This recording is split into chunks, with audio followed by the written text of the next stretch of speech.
Tem uma coisa, algo muito bom também, que ele fala que são os ciclos de mercado, né?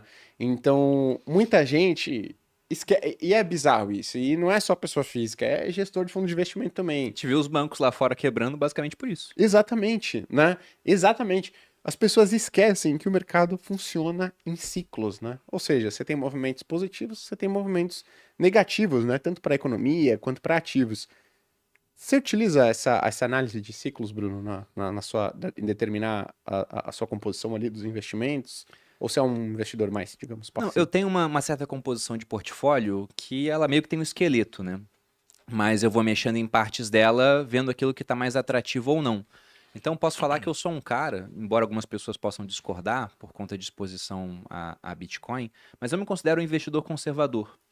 Porque se eu pego ao longo da minha estrada, assim, eu nunca tive mais de 30% mais de 35% de exposição durante muito tempo à bolsa e ações e fundos imobiliários. E lá atrás, durante a época, poxa, de governo Dilma, que foi basicamente o tempo em que eu comecei a investir no mercado, o pessoal me chamava de louco por ter essa composição. Aí depois que o mercado começou a subir demais, aí eu era maluco por não ter 100% em ações, por exemplo.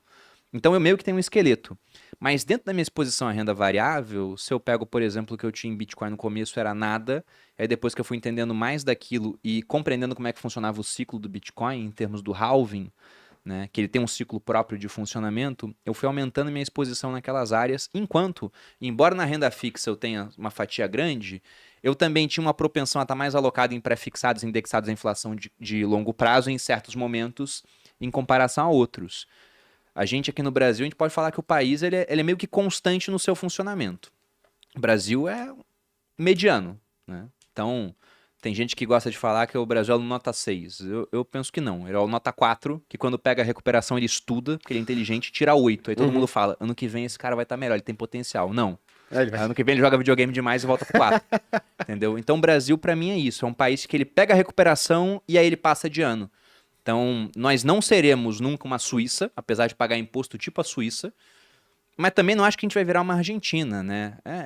Outras condições, um monte de reserva cambial, um país muito mais diversificado em termos de matriz. Então, o que eu vejo é que sempre que o pessoal fica muito pessimista com o Brasil, igual a gente viu, e você explorou isso bastante nos seus relatórios, poxa, título público, negócio com a garantia soberana, pagando IPCA mais 6 alguma coisa. Cara, você não sabe qual vai ser o que vai acontecer depois, mas olhando em termos históricos, é um puta prêmio que você tem para assumir o risco Brasil. Aí, nessa hora, ninguém quer comprar. Agora já deu uma quedinha já, porque Uhum. o arcabouço fiscal a gente não sabe o que vai ser. Já tá desenhado o que vai ser.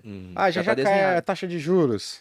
Então aí o negócio já começou a dar uma queda. Então, mostrando que quem comprou nessas horas de pessimismo, e por conta do pessimismo, juros mais altos, se deu bem. E vai ter uma hora, eu não sei quando isso vai acontecer, mas vai acontecer alguma hora que a gente vai voltar aquele retrato de 2019, onde o título público de longo prazo pagava IPCA mais 3. Chegou a pagar menos do que isso. Uhum. Nessa hora, muita gente vai falar: não, agora o Brasil é diferente. Eu acho que é só uma etapa do ciclo para a gente voltar a ser um país mediano. O Paulo Guedes até ele usou uma analogia uma vez, falou que o Brasil ele vive num cercadinho, bateu na banda de baixo ele sobe, bateu na banda de cima ele cai. Então, embora eu tenha uma alocação estrutural, que eu entendo até que ela é necessária por conta da minha vida, porque hoje a maior posição que eu tenho assim em termos de patrimônio é a participação no Grupo Primo, que é uma empresa casada com o Brasil, que é uma empresa do mercado financeiro e que está sujeita a ciclos, né? É até algo que sabe, é paradoxal, mas, por exemplo, os melhores momentos para você assinar o relatório do Leandro, por exemplo, são os momentos em que vai ter menos assinantes. E Perfeito. os piores momentos, que é quando você estiver num topo e euforia, são os momentos onde você vai ter mais assinantes, que vai ter Uhum. menos oportunidade, tudo já vai estar mais caro, vai ter muita euforia, né? Então, é um comportamento da massa que vai contra aquilo que deveria ser. Mesma coisa com Bitcoin, mesma coisa em várias áreas. A gente tem um treinamento lá que é o Viver de Renda Cripto, e é incrível como a gente vê o número de alunos acompanhando o preço do Bitcoin. Bitcoin na máxima, recorde da turma. Bitcoin com um pouco, turma um pouco menor. Bitcoin na mínima, melhor momento para você comprar. Cara, ninguém queria entrar na turma. 5 pessoas. Subiu um pouquinho, aí já dá mais inscrição, mas muito menos do que você tinha No- lá atrás, muito ah, menos. Então, eu gosto de alocar mais quando as pessoas elas estão pessimistas. E uma coisa que me ajuda, o indicador próprio que eu tenho é o meu YouTube. Se eu posto um vídeo e ele flopa, deve ser bom comprar esse negócio. Se eu posto um vídeo e ele vai muito bem, cara, já tem muita gente olhando para isso. Então é um indicador próprio que eu sigo. Eu tenho uma certa movimentação na minha carteira de acordo com o ciclo. Citando, por exemplo, a última movimentação mais relevante que eu fiz em termos de percentual. Na época da pandemia, quando o Bitcoin caiu 50% em um dia, eu tinha uma exposição em ações que estava em torno de 25%. E tinha uma exposição em Bitcoin que estava em torno de 5%. Eu diminuí as ações de 25% para 12%, mais ou menos isso que ficou na prática, para poder aumentar a posição que eu tinha em Bitcoin, sem aumentar tanto assim o risco da carteira, na minha opinião, e também diminuir em renda fixa, que estava 2% a Selic, né? Para comprar mais Bitcoin. Nessa hora, um monte de gente, mão de alface, vendeu na baixa, né? E tive prejuízo em algumas ações, anotei o prejuízo, tô lá, com dinheiro a ser compensado no futuro por próximos lucros. E as ações recuperaram, né? Subiram lá na média, que é uns 100% talvez, pegando do fim, assim, né? Dos 60 mil pontos até os 120 mil. Mas o Bitcoin subiu 400%. Então foi uma troca muito boa. E o pessoal esquece dessas questões de que cada escolha é uma renúncia, né? Outro dia eu fui visitar até essa cidade de Matarazzo que eu citei aqui, e, poxa, o imóvel lá valorizou 100%, baita construção. Aí o corretor falou pra mim, ele chegou a me mostrar o imóvel, devia ter comprado, né? Eu falei, devia, mas eu pensei, comprei Bitcoin, pô. 4 vezes mais que isso. Deixa o cara feliz ali, né? Pô. Então não vou ficar discutindo o preço das coisas, mas eu falei, poxa, você tem sempre que pensar em alocação de ativos, até pra sua carteira. Não case com as posições, né? Olha ali, se tem uma coisa que você acha que vai ser mais rentável por conta de mudança de ciclo, aproveita. E aqui no Brasil, de fato, o pessoal ignora muito isso, porque lê literatura americana, e como você disse lá, os ciclos são muito mais amenos do que aqui. Muito mais. Você falou 2019, final de 2019 a Speed estava começando, né? E aí a gente lançou a série de fundos de investimento, a gente lançou a série de ações, e a gente foi lançar a série de renda fixa, por último, né? Cara, flopou pra caralho, né? Assim, tipo, foi uma merda. O pessoal lá de ações vendeu pra caralho, porque você pegou um boom e renda fixa Selic ali, pô, 6,5, 6, né? E aí eu falando justamente o seguinte, olha, você não tem que colocar, e o André resgatou isso ontem pra gente ver, vamos ver o que você acertou? Pô, eu fiquei feliz, porque eu acertei bastante coisa. Eu falei, olha, você não tem que colocar o seu dinheiro todo em ações agora, final de 2019, início de 2020, pessoal.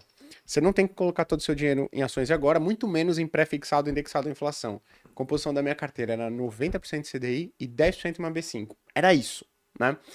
Pô, não vendeu nada. A galera de ações vendeu 5, 6 vezes mais, né?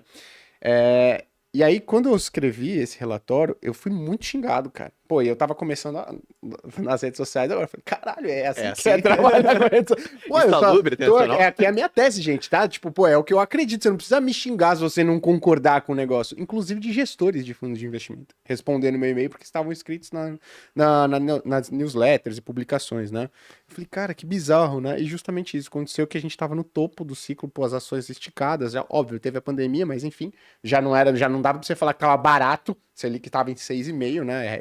Recorde naquele momento de Selic baixa, e a gente ia iniciar um ciclo bem negativo, né? A galera acreditando que o Brasil não vai ter mais inflação. Inflação é 3, 4 para sempre, né? Selic no máximo volta para 8. E eu escrevi justamente, o pessoal tá achando que a inflação no Brasil não vai voltar mais a passar de 5, Selic não vai voltar mais a passar de 8, 9%. Tem uma péssima notícia para vocês, né? Ela vai, enfim, a gente tá vendo o que aconteceu. Quantos vídeos tinham lá de a renda fixa está morta? Nossa, né? A renda fixa morreu, exatamente, né? O YouTube mata muita gente, né, cara? Todos os dias morreu.